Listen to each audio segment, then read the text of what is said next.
Hello everybody. In this video we're going to learn the basic of HTML and JavaScript. We're going to create an application, and this application will help us to understand a little bit the different concepts. I will go a little bit fast because the main understanding is that if you're looking at this video, you should know already have some roots about JavaScript, CSS, and HTML. So I'm just going to go to a quick overview. But I'm on the idea that one of the best ways to learn is through a project, is through doing something. So what I want to do here is I want to create a to-do application. It's a simple to-do app. Everybody does a to-do app, I know that. But it's a simple way to learn how to have an input box, how to have a button there, how to have different lists, and probably a different styling here and there about those lists that you're actually creating in the application. So the idea will be to put some coding. I want to also simplify a little bit the CSS part. So I want to use the utility first CSS. But does that mean that I will not write any CSS line? I will use a library, and I will actually use Tailwind CSS for that. And that will give us pretty much all the styling through classes in the HTML. It's going to be really simple. So let's actually get started. So as you can see right now, I have my terminal open. And you know that in a Mac computer, you can just actually open terminal. If you have a Windows, you can use PowerShell or CMD. It doesn't matter here, but you will have your terminal somehow open right now. So the way that I like to start creating something, and you can do this through your Explorer window too, or your Finder, depending where you are. But I like to use the terminal a lot, and it's a good practice as a developer to start understanding and then be moving through the terminal. So that's why I always recommend use the terminal in this kind of case. So in this case, I'm already in my project folder, as you can see. So let me create, let's call this intro to HTML and JavaScript.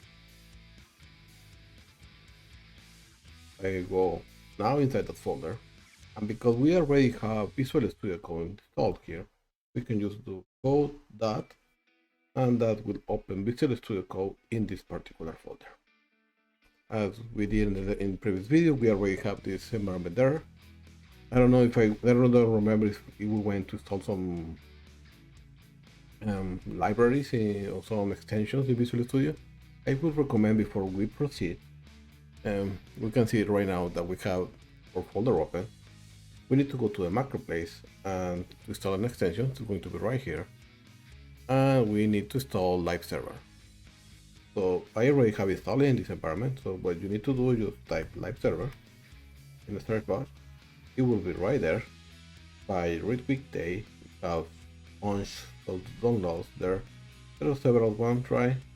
But just remember, it's this one, the one that we're using here, and you just need to install it, and that will help us to create a server regarding the applications that we're using. Now, there's something else I'm using here, and this already came with Visual Studio. It's called Emmet. I don't know if we will not find anything there, but Emmet actually what it is some kind of abbreviations, and when you some kind of shortcut, right? So you can type something and you key tab, and that will expand your source code in a way that you did it. So let me actually show you that, and let me create a basic web page. So I'm here in my folder, so I will create a new file, call it index.html. There you go. I will, let me type the exclamation point tab, and that will create an empty HTML tag. So we know the HTML handled through tags. The first line is just a type of document that we're handling, and the exclamation.html is the latest version, the HTML5. There are several versions there, and there's story about HTML 1, 2, 3, 4, 4.1, XHTML, between others, right? But we are not going to get to those. We're going to be using HTML5. It'll be around for several years now. And the second tag is the HTML, and that's the main one, that involve the whole document that we're creating, and we have a property with a value. It's a normal, have like the language that you're actually using. So you're using something in Spanish, to change this to ES or whatever other language that we're actually using, but let's keep it normal as EN right now. Then we have the head and the body. The head and the body are two different tags that will help us to have like the header, well, the properties of the document somehow, like telling, for example, what type of character we're using, size of the viewport, the title of the window, things like that. And the body is actually going to be rendered inside the browser. Every tag is going to have an opening and close tag, as you can see right here. So we saw some other tags could be self-closing one, like for example image. You can do something like this, or some image.png. Let's say that we have that image there, so we can actually close this. So we have two ways to close a tag: through open and closing, and the closing have that forward slash of closing, when you forward slash just before the closing symbol right here. So there's two different ways to close a tag here. Here we have the head and the body. Both of them are siblings at the same level, but both of them are children for HTML. HTML is on top of that. So we can see the HTML is actually involved in those two. So in reality, if I select this and click tab, we have this kind of architecture in the document. A main tag, and inside we have two tags, and inside those tags we will have another tag, and we can have children or children, and we're going to move around doing those. So actually, let me cancel this one. Let me call h1 developer. Let me save it. What I need to do is just go right click here and open with live server. Have it right there. To do that, that will create a folder for us. So in my case, I believe I already have this open. So let me just type here localhost 5500. Yes, okay, got it. How do I know that it's actually the one that it needs to be open? We can see that right here. You see that something pop up that the service started in that particular port and it's pointing to our computer. I will click don't show me this again because I don't know. But we can see also it's right here, telling us in which port it's actually running. That will help us to see when we go to localhost 50,000, it's actually doing what it's supposed to. So let me move this one to the left so we can actually see the changes that we're doing. One of the cool thing about that live server is when I do some changes here and save it, we saw those dynamically apply it in the document and it's pretty neat. So we have here is a heading tag. We have some text there and we have different sizing. The cool thing about this is we can have different size of sizing, and this is the abbreviation. For example, if I hit tab, you see I dynamically create my open and closing. I put hello again. With different sizing there, and we can create paragraph and we can create several elements. So the idea we're going to be creating right now is we need to be creating an application, and I want that application to be a to-do app. So let's actually move forward regarding what we need to do. So for the beginning, what we need to do is start working with the skeleton of the app.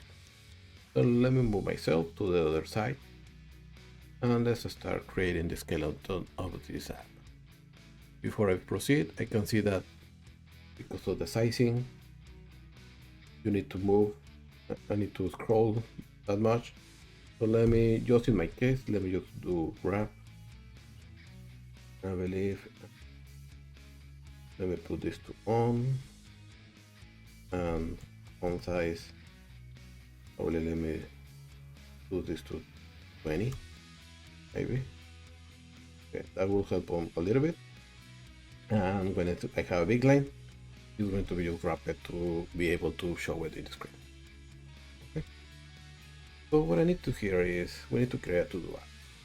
In this to-do app, we need to have a header. We're going to do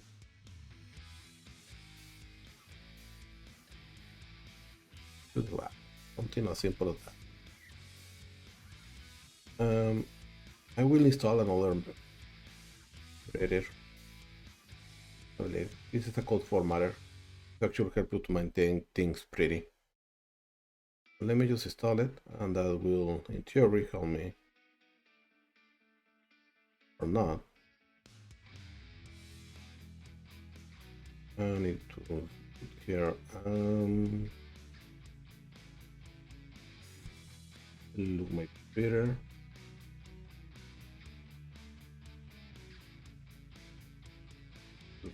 Yes.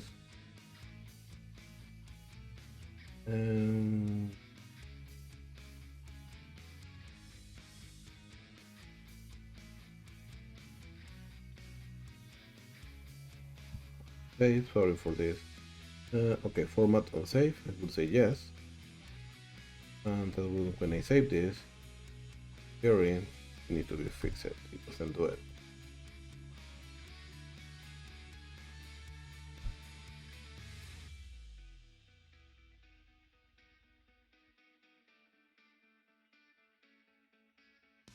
Okay, configure tools to spreader. There you go.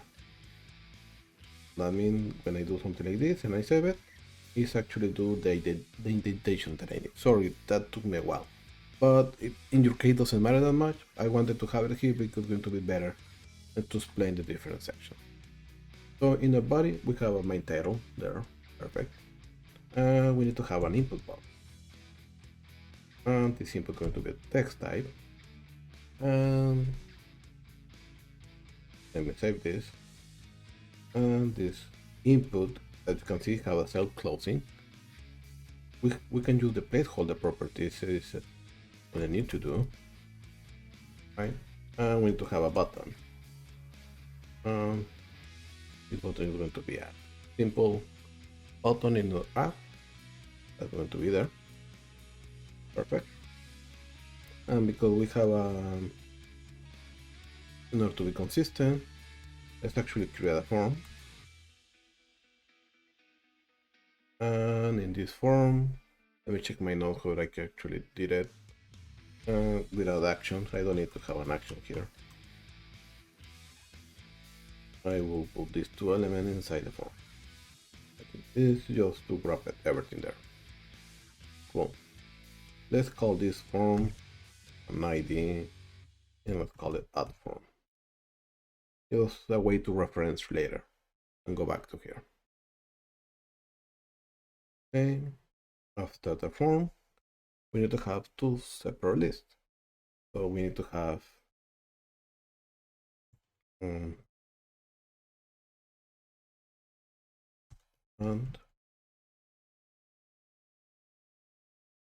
we have a list of, let's actually call this h3 pending items. And then after that, we need to create another list of completed items. And we just do an UL with the list, and we create two here. And that's pretty much the layouts that I want to have. So what I want to do here is whenever I just type something here and I create add, right now I'm not doing anything, it will add the element to my pending items. When I click something, my pending items, I want that to move to my completed item. When I click that one in my completed items, I want that to go back to my pending item. So this is pretty much the layout that I want to handle. And it doesn't look that good, right? It's not using anything, any different layout. But what we need to do now is how to apply the styling that we need to be handling for the skeleton.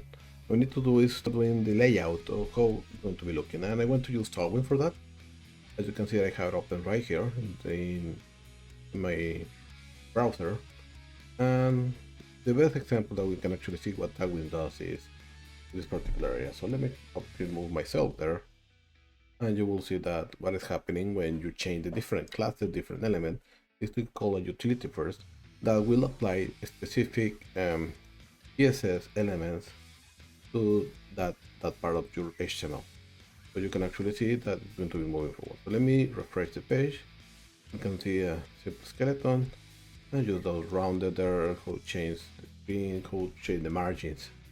There the font is semi-bold, fonts are different sizing there, and change some colors here there, and text gray. So you can see the actually what it's doing there. And then it goes beyond that and it goes to one kind of flex looking, as you can see, depending the sizing. So you have a responsive design and depending the needs that you have. So right now you see that in a bigger screen we have a picture on the left and the smaller screen is like a little avatar, right, rounded avatar. So it's pretty neat. Just with some classes you can do a lot of stuff and it's really powerful. So that's the one that I want to use. And there's two different ways to use it. One way is going to be through a main distribution folder or like CDN, Content Delivery Network. That's a little more for prototyping, and we're going to be using that. But later in this course, we're going to be creating our own server or Webpack server, probably something else that will bundle that application to us, and it will help us. So the way that they actually have it here is through that second way. So let's actually go start learning, and let's look. And we'll look for the CDN. We cannot do several elements there. CDN, that's okay. But pretty much what we need to do is just copy this line and paste it in our. As simple as that. I still have my my live server running, so you will see now my styling just got applied. So let me just remove it. We have the traditional, and when I apply it without anything, without everything changed, that means it got applied. So we are good to go and start messing around with this utility. So let me actually see what we can actually do here. So what I want to do here, what I like, something that I like to do, let's change the background to be a little gray, but probably white it was powerful. We have some gray there, perfect. Now we can have the H1, and let's do something like simple. Let me check my notes. So let me create this one to be a bigger text. Yeah, probably should be enough. And let's do also with a bigger text. Let's do like a lighter font. That should be enough for now. Let me right here. Let me grab. Oh, I already have my body, so let's actually do in the body. It's not normally to do in the body. What I want to do here is I want to do the minimum height going to be my screen, and where I'm getting all this, it's simple. You go back to Tailwind and you look for something like, you know what, I want to do the height, and I say okay, each screen is actually going to have different sizing, or class age and a number give you different sizing of the different height that we need. So all the documentation is right there. So when you want to mess up with some kind of element, you want to do, I don't know, the font style, for example, you can see right there. You want to see the colors, you want to see border color, how to work with those, right? What I'm actually doing for you. You want to do the flex items, direction, etc. You will see what those to your application. So the documentation is pretty cool. So what I'm applying, just applying those classes here. So what I'm doing with my background gray is just apply the color as a background, and the minimum edge screen is just apply the minimum height, going to be the size of the screen of 100 VH. And text XL is just a bigger font with a lighter format. That's it, but the only things that I'm doing here. And the other things that I want to do, I want this to be a container. This container is going to be MX Auto. So then it's going to be right there, and I'm putting, yeah, probably going to be better if I do a new div class and I move the whole content that div, and let's actually type it there. I will keep the body with the color, and I will apply this to here, but to background red 500. Let's see what actually happened. Of course, we just apply just the container, we gave us that margin, the left on the right, and the margin X auto, more like centralized a little bit everything in the. So that's what we're actually doing here. So let me remove this. Now that I have centered that, I will change this to have. But probably I don't need this anymore. And let's keep the container because like that's the height. Well, let's handle this as flex items. It's going to be flex column. Column like that. Oh, flex column. Sorry. And I will put items center. There you go. And justify center. There you go. That's pretty much what it's doing, is just putting everything actually where it's supposed to be. And if I add a little mx auto, what it's supposed to do? Oh yeah, because I'm using the container, so the mx auto used to leave it at that. Perfect. So everything is pretty much where it's supposed to be, like what I wanted, right? Everything to be underlined. I don't like this to do like to be this.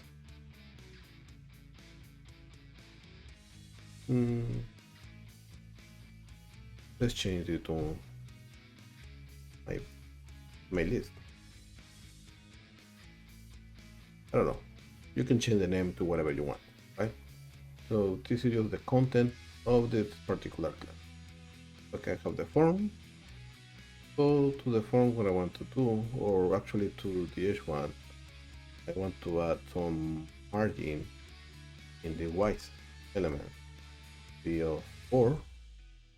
That's pretty much creating like a space in there. Perfect. My form will change a little bit.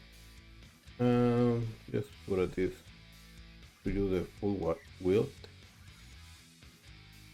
I'm using the full width. This width actually help me. I'm like going to be flex now. Right there, and we'll use. Let me just think what I'm doing here.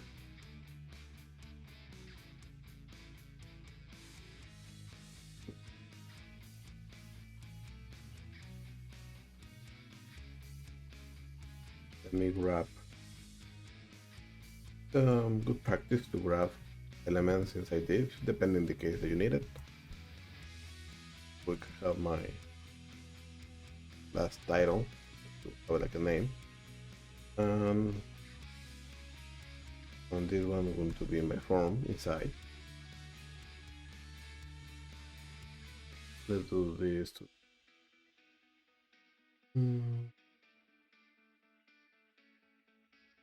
And let's just call it something form. Let me do background 500 to see what I'm doing there. Okay. it's not taking everything there. If I do with full, there you go. Now I'm taking the full size of the container. That's what I needed. The default was not doing it. Let me remove this element from here.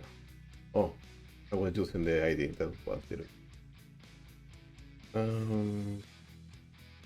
So let me just type this element to be flex, and I will do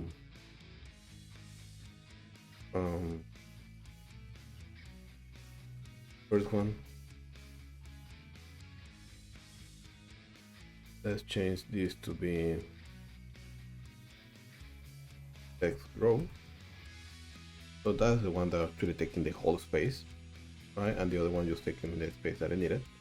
My bottom, let's do some class there, and I will just do background green 500.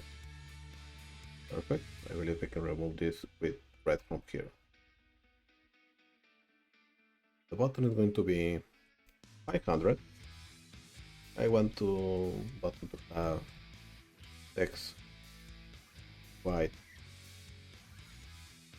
Perfect. I want the button to have some kind of padding on the Y and X. So I will do padding Y be 2 probably. And padding X equal 4. There you go. And I will add something really cool that has hover state. I can do something like this. Background, green, doesn't matter. But what it will allow us when hover over, we need to have a icon there. You can see that change of color there, so it's like notices that we're actually moving. Perfect. My input, the only things I need to change in the class, other than that, is adding text before. That way it doesn't type anything right to the left. I like it. Let's do this just to be rounded. Left. I think so. That will add this little rounded corner on the left side. It will, and on the bottom, let's add it before cover, rounded on the right. Perfect. So we have it look like this one are just together, and we have that little rounded on the left of the input and on the right at the bottom, and it things looks pretty good. Again, all those are actually here. You look for rounded corner, it will tell you what kind of rounded you need to have. You need to have some kind of fill, circles, what you can do right there, right with the element. And rounded, probably. Let's do something like this. So we use the left and the right, but we can actually specify the sizing. So let's see what happens if I do rounded right large and rounded left dash large. Okay, a little more pronounced, but it's working.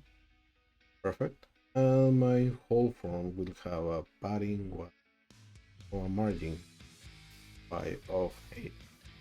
Let's separate everything from the list. Excellent. I like it. It's super simple, but it is doing there. Okay. So let's create another div element. I will move out of my list inside that. And in that list, I will create my UL. Let's create another div. Now we will move just my pending items inside, and another div outside that. Put all my completed. I'm doing just wrapping around different elements right there. Don't worry, all the source code is going to be on the description. So you see, we have just what I did. You create a main div element. This div will have two different divs. One div with the pending item, another div with the completed item. Let's call this just to have like a name. It's going to be my to-dos, and it's going to be all this, how can we can call this? Oh, let's call actually this one. Pending, please. And this one is going to be ID.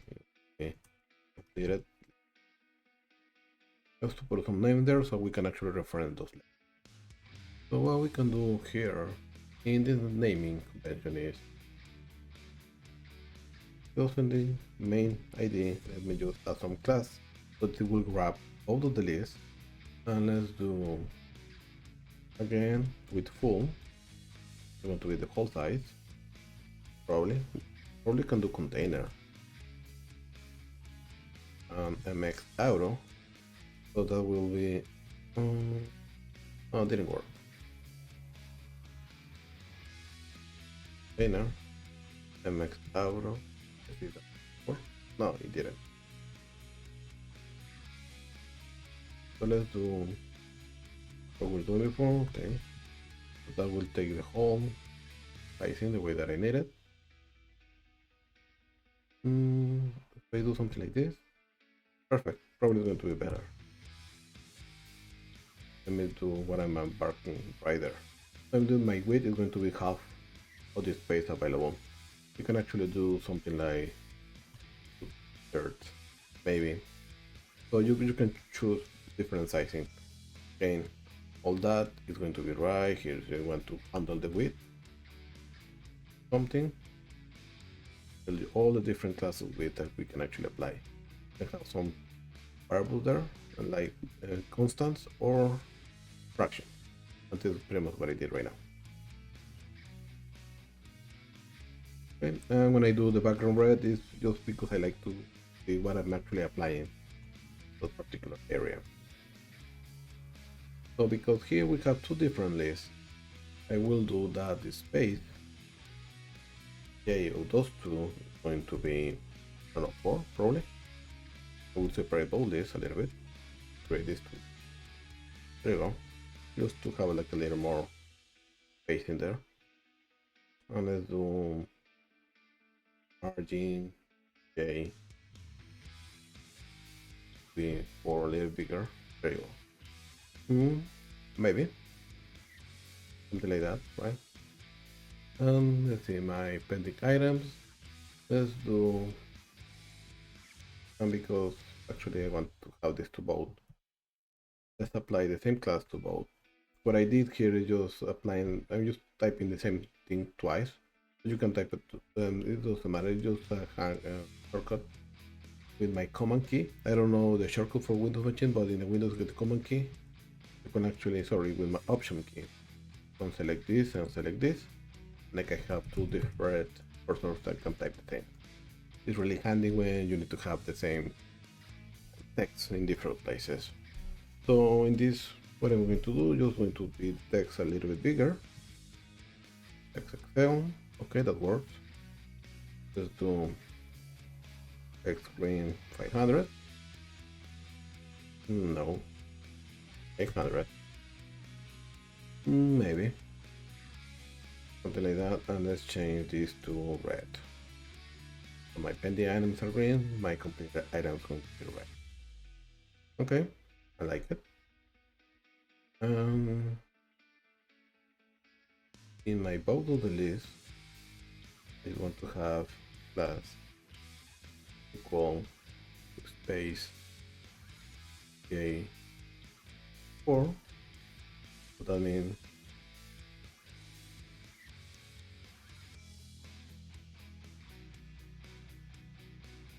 that we can have a separation between those lists there. Okay. So now let's start adding some elements that we need to have. And let me just check really quick my notes here. It's going to be a little bit bigger. So let me just apply the whole bunch of lists I need to have, and let me explain that. So what I want to do here is in this one class, I want to apply all this. For save it, let me actually play to the second one. What I'm doing here? Boom, we just change it, right? And probably we can, because we have a border, something really cool. When you hover over, so that's really cool animation right there. So what I did is just created a background white, and let me actually just remove the second one. Probably it's going to be better if I explain one by one. So this is the styled one without styling. So what I'm doing is just do background white, without that background, and then I did okay. It's going to be just in case the full width. I want the text to be center. I apply that as a class. Okay. Now change my text to green 500. If I do in green 500, probably I can change this one to 500 too. Oh no, it's too. Let's do 800. So probably I can change this to. Let's keep it like 500 for now. And I just put it like it's rounded.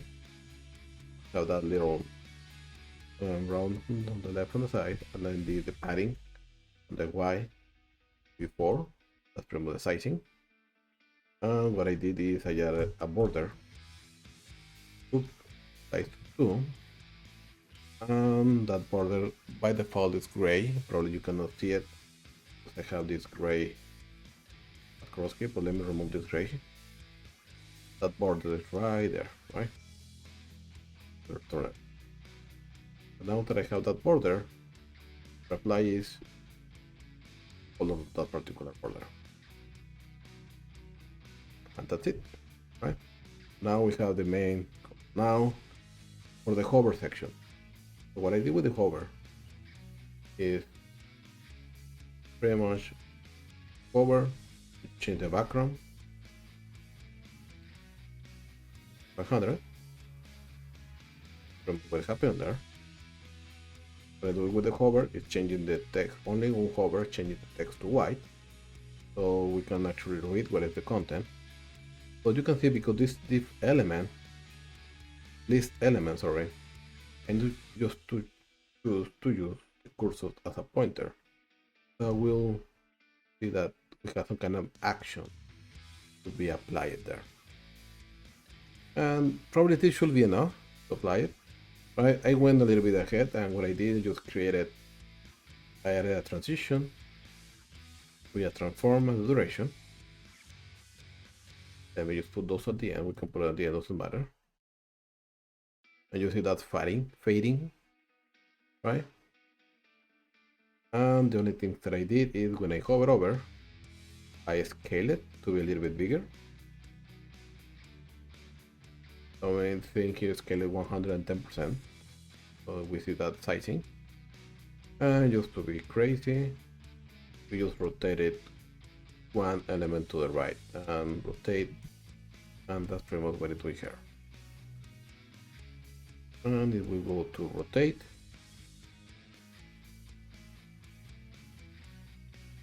it's just rotating 1 degree, very much what it's doing. So we have that crazy element there. So the second one is really similar, with the difference that now those are going to be in red, and also are going to be. So let me actually do the classes, paste it. Let me move my cell. And the complete items, the only difference is the color and rotate until then. What we can see here is what I did. Just change all the green to red. All the same, they are actually the same styling that we saw before. But the difference is when we rotate to a negative area. So that this negative here, either rotate right here is positive, well, doesn't have sign, but here is negative. That's why this rotate to the right and this one rotate to the left. And just to have some kind of and the animation right there. And I believe that should be it for the styling. I think it should be enough for now. I will create another video now just to handle now the JavaScript part. Pretty much given the functionality that I need to have. What we need to have is whenever we add something here, that is going to be created independent items, and whenever we click something here, move it to completed, and whenever we click it on completed, move it to pending. So let's actually get started. So what I need to do now, because we know now the skeleton, we need to save this list item somewhere else. For now, I already have it saved somewhere in another place. For my functionality at the beginning, I don't need it anymore, because those are not going to be added. Those are going to be added dynamically to the app. So let me just remove just the list item. I'm leaving behind the order list, the UL. So we have something like this, and those list items are going to be added through JavaScript. So what we need to do here is I need to do just before the body, I can do a script, and we have the script source, and let's do application JavaScript, and I will call a document that I need to be created. Let me open my Explorer here, and I will create that. It will look to the same folder. So let me look for my application.javascript, and just to see that it's actually working, let's do something, a simple console log hello. Right here in your browser, right click inspect element or developer tools, go to the console and see the hello there. We see that hello there, that means that this JavaScript is actually being put out. Okay. Perfect. I found this on the web for Cuddler. Check it out. Sorry for that. It looked like Siri. Bedroom. Okay, so let's close it. And let's start working. So what I need to have here, we need to have a list of to-dos that we need to add. And those to-dos are going to be an object. The object is going to be in the part of, we need to have some kind of ID. Those to-dos need to have a name. And you need to have a status. So we need to have a to-dos object. And those to-dos need to be an array. And we need to have some kind of ID. Let's do something like this, for example. To have some kind of to-do message, or let's call this, I don't know, let me check what I did in my note.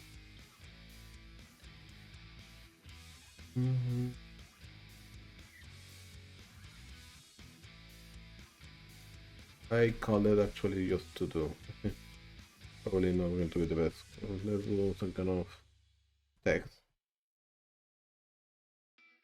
Let's just put one here. And we have the status. Let's call this pending.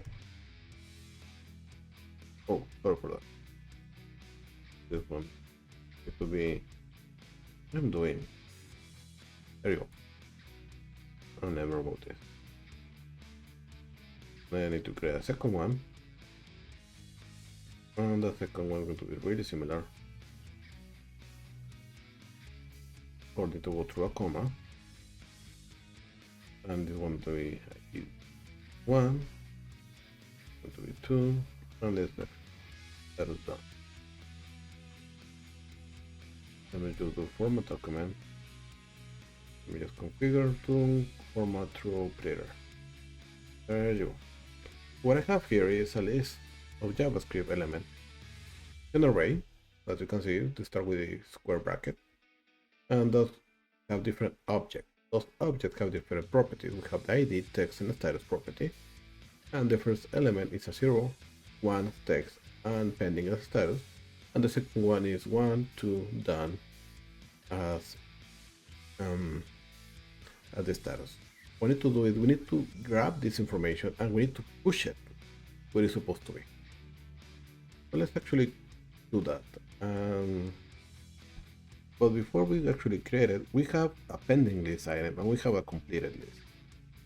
So let's do cons. Let's select those elements that we need to have. Pending list is going to be equal, is going to be get my document, get element by ID, and remember that what we did in those IDs have a pending list UL.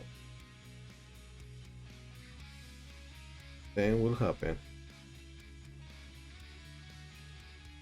with the zero list.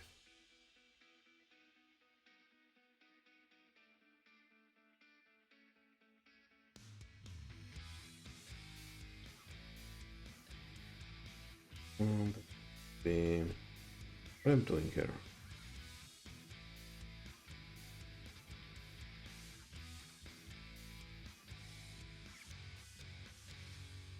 There you go.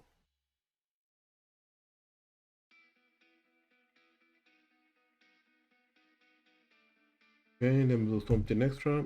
I don't like semicolon at the end. On my printer,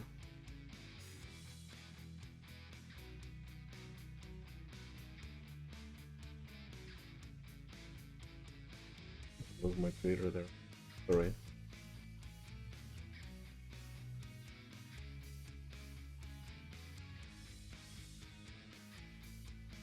Where is it? Where is it?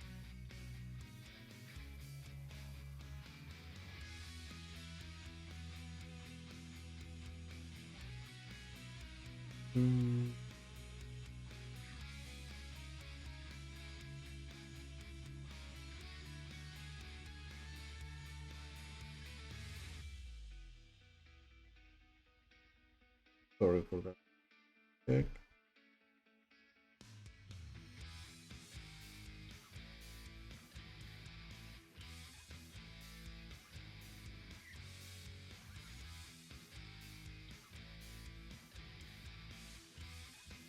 Need to have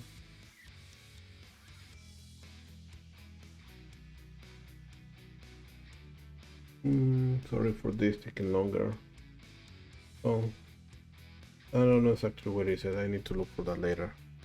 What I want to try to do is I don't like to have that semicolons at the end. Let me just compare it to have it. What we have here is we just select those. So what we need to do in our pending items, and we need to actually insert the element that we need to be pushing. So let me go to my notes, and I will do something like this. So for that, I need to have all my pendings to do in a list. So let me do some kind of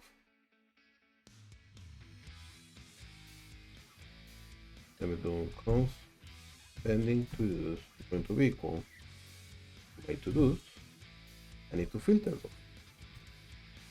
So the way the filter works in JavaScript is actually you go through the elements and check if something is actually doing and accepts like a callback. So what we need to go through there is pretty much go through every element. Let's call every element to do, and we need to send that to a function so that way we have that arrow, and we just need to return the to do status is equal to pending. We save that, and well, change the format a little bit. But what we're saying here is in our to-dos filter, the to-dos is have this array. We're checking for every to-do that have a status of pending, going to return it. So if I do console log to-dos here, and a console.log pending to-dos, let's see those elements in the console, we can see that my array have both elements, but my second array just have only the pending one, doesn't have the done, because we're saying that we are filtering those out. That way we're keeping the integrity of the information, and we just created a second array pretty much that information. If we send this to be printed again at the end, we see that we are not messing up be the source of information. We're just getting a subtract of that without messing the main object. That's pretty much what we needed to do. So we just filter those up there, and we need to do something really similar with the completed to do. It's going to be pretty much the same. It's going to be just that is done.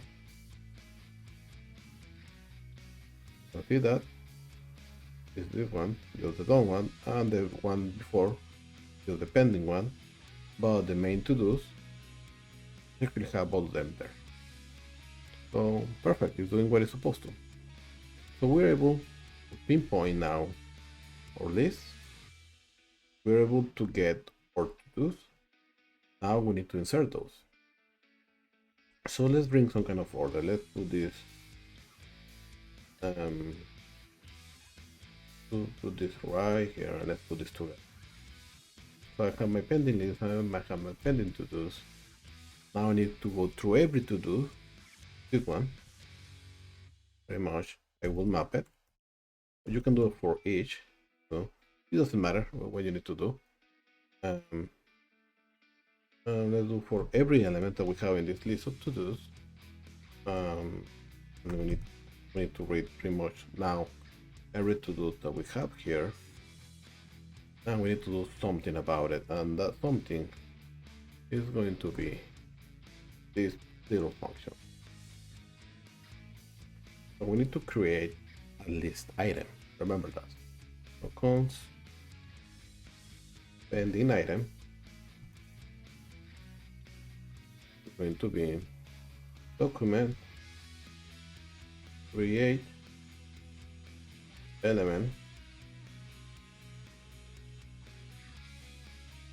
and this element is going to be a simple list. Then my pending item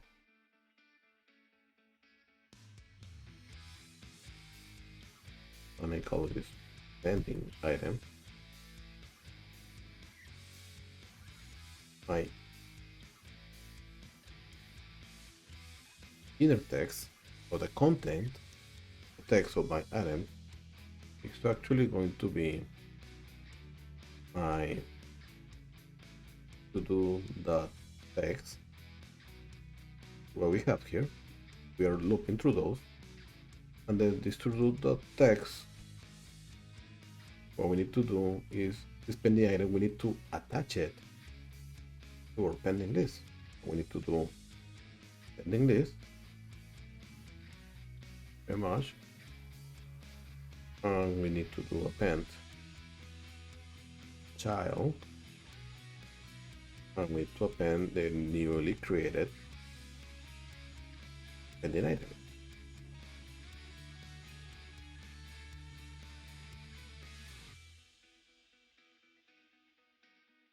Save those. See that my to do is right there.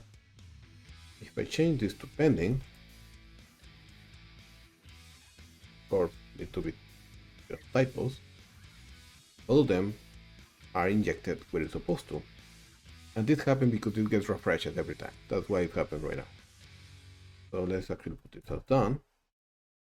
Something is actually being created there. Perfect. So what we need to do now is we need now to be injecting those. We need to add all the classes. So for that, I have, well, actually let's just continue. So we can actually do the same thing, but for a completed. So what we need to do is already completing, go through those, and we append those to completed list. This is going to be completed item.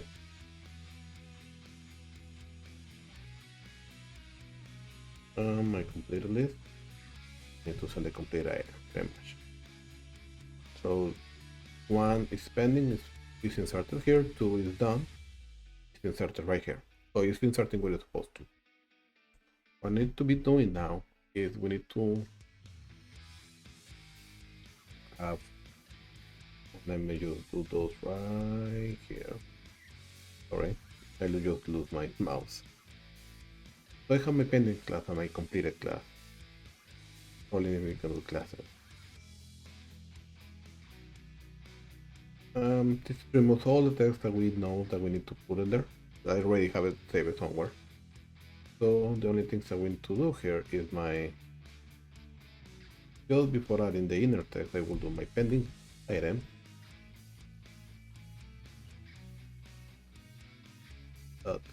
Last name. Pending.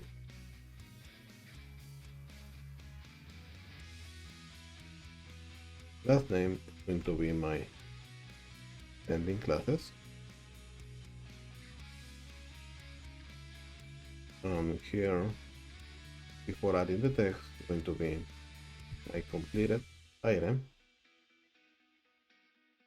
Last name equal my completed classes.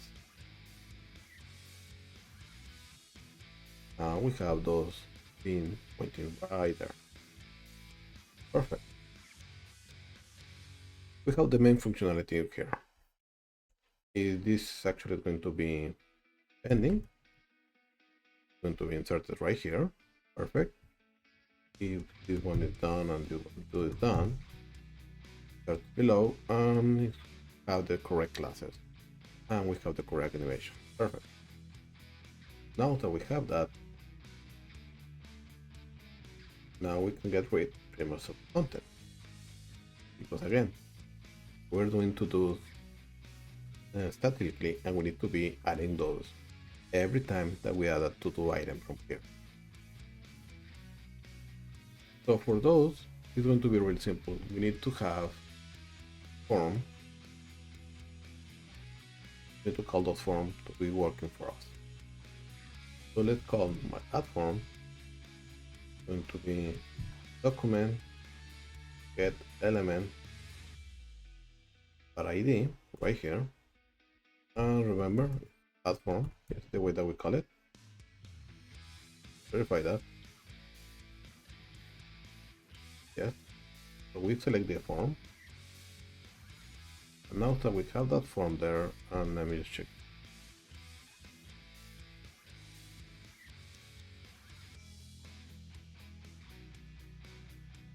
What we need to do is to add form, we need to create an event listener.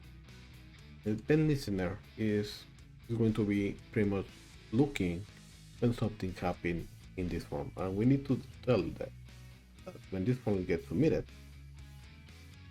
when we click that little button there, very much, you need to do something about it, and we need to send the event that actually happened,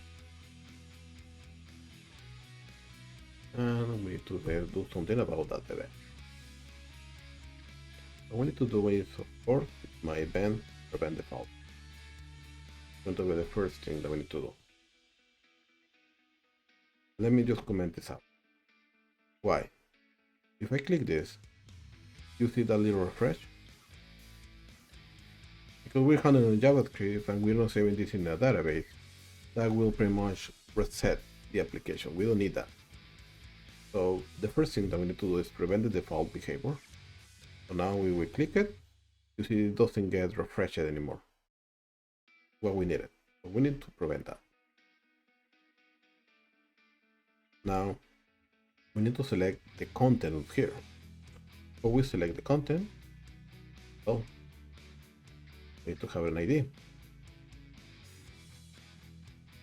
I believe we call this, let me check, we didn't put a name, probably we need to have a name there. Yeah, it's going to be simple, an input text, call it ID new to do.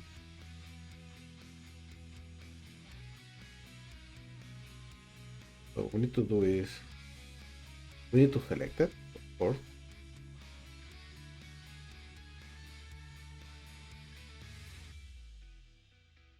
New to do. we need to say pretty much if that to do content or the value is not empty, or we can actually just let's do something really quick. So we can do something as simple as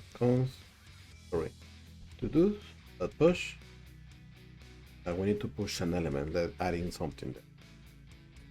So we need to calculate an ID. Let's put an ID of 0 for now. The text is going to be a new to do value.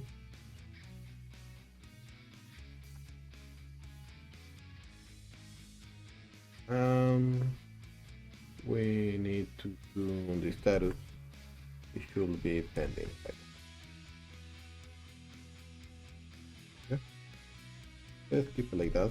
Just right now we just keep it as simple as it is.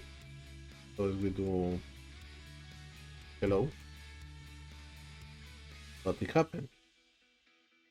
But if we go to spec elements, go to the console, and we select to do's, we see that this to do, we click enter. It has my hello item there. If I type something else, I click enter. I type to do's again. And now we have my hello and my something else. Both of them is status pending. So we're saving information in to do's, but somehow those information not being getting reflected for a reason. And that is because our DOM element is already printed. That doesn't mean it's already painted. So we need to tell the application, you know what, you need to refresh this. You need to do this again whenever I'm adding an element. So you need to paint it there. So the best way to do it, and we already have that painting here. So the pending list, we can actually grab all this. So what we can do is, I will do before selecting my pending list, I will create a new function and I will call this function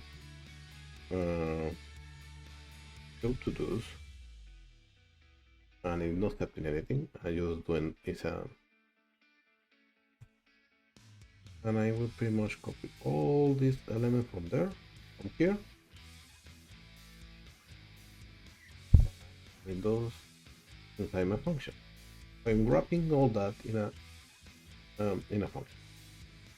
So what I'm telling this is whenever I do this, whenever I push it something, I need to go to this. Run it. Perfect. So if I put 1, 2, nothing happened there, right?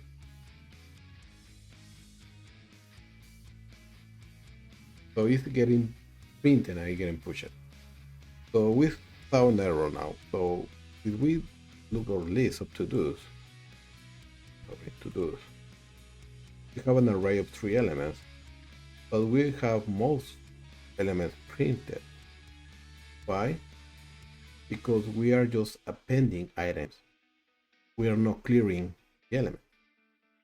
So the simplest way to clear those will be somehow the simplest way is go before here to pending this dot inner HTML equal nothing, pretty much, and let's do the same right here. After before we do the for each, we do the completed this dot inner HTML equal nothing. So we can actually just create 1, 2, there you go. 3. What is happening here is it's getting empty every time. Let me refresh everything so it looks it. But if I painted 1 like there, if I painted twice, it's going to delete everything and then repaint those depending the cases that we have there. of the elements that we have in the report. So we have this pretty much working. I have another flaw here that after I put something, the text stays. I want to empty that. So it's that really simple. So after we push it, we can do is just to the value equal nothing. There you go. So we put something that'll get deleted. We put one, get added, but delete get deleted. So we can actually start typing something right away. Cool. So we have our application almost done. This is whenever we add the form. Now we need to add another event listener. And that event listener will be whenever we click those and go to the particular page. But before we move into that, we need to find a way our ID will be unique. So the best way to do that is just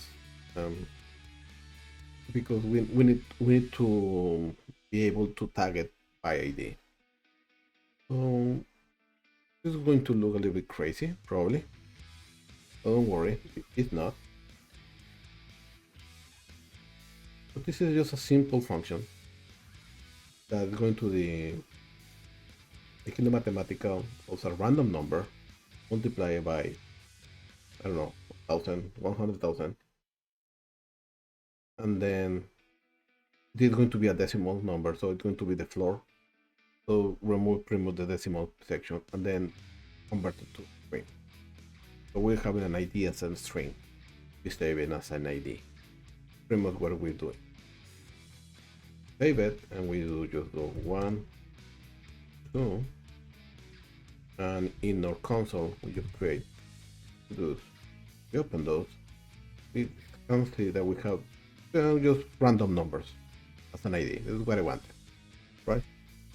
Because we need to be able to address those. And to address those, it's going to be really simple.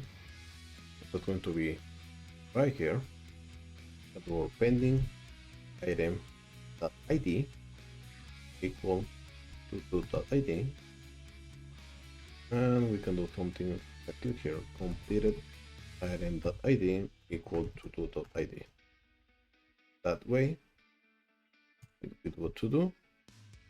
Something really cool probably I didn't show you before. You just do right click, take that element. It's going to send it to that particular list element in the inspector. And probably it's too small to see right here. So let me just move myself. And let's change this to be right.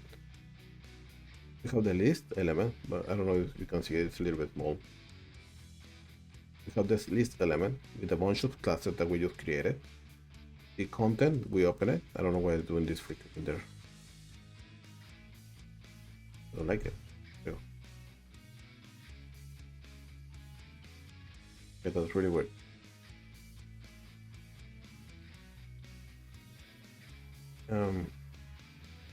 The element is the text that we have here, but you can see the ID of the element is the one that we have specified. Oh my god. Let me go to the console again.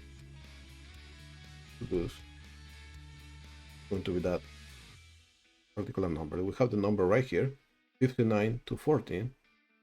The inspector, we have that my list item, have the same ID there, 59 to 14. And we need to have that because we need to be able to address those later. So now that we have those right there, let me move myself again. This to the bottom. Let's go to the console. What we need to do is we need to add a couple of event listeners. And that's going to be really simple. So we already have our pending items, our pending list. What we need to do here is a pending list you can define inside the to-do. So let me just move that outside because I want to be able to do that later. My completed list and my pending list. Getting outside my show to do. and probably it's not the most organized code. I know, but we can address that in the future. Now that I have those lists and I'm able to select those lists outside and do my pending list, will add an event listener. I will say every time somebody do a click here, you need to do something with an event. And we need to address that event to and it need to have a comma. And what we need to do is add to do. I need to find in my to-do list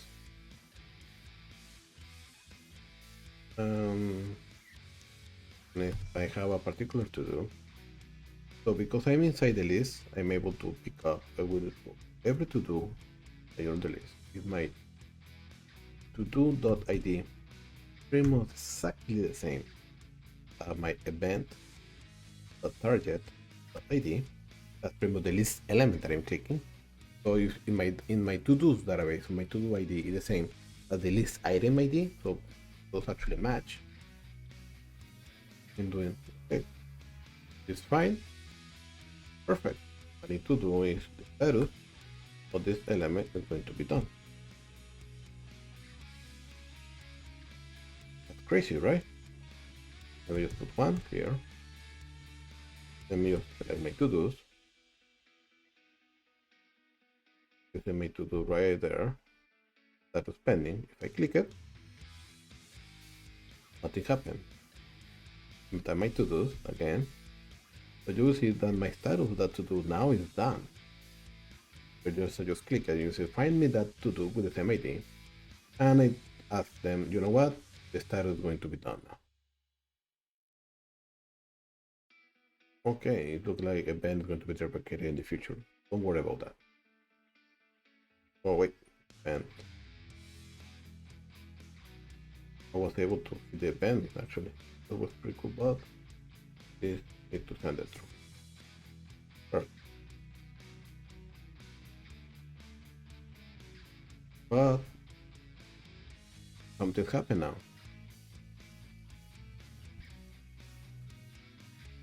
It got changed, but it doesn't get moved. Why? Because again, my DOM is already created. I need to repaint it. So I need to tell it, you know what? Show the to-dos again. So if I click one to do, I'll get moved right away. So now, pretty much we need to copy this, paste it over, so I complete the list. I will find that to do and change the status to pending. So if I click one, I move it, and if I click in completed, I'll get moved to pending.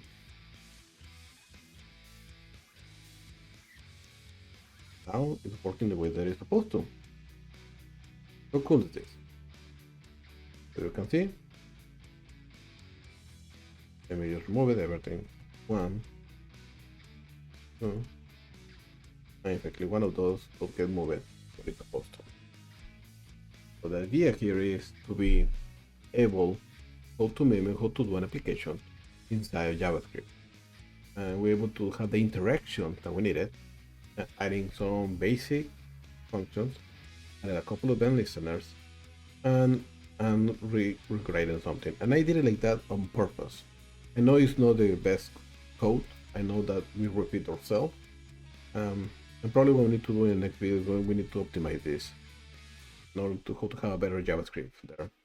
But the idea is how to show you how framework like Vue, that's the one framework they're going to be looking at the semester, will help us a lot in having this functionality a little more optimized and working the way that it's supposed to. So for now, hope that you like it.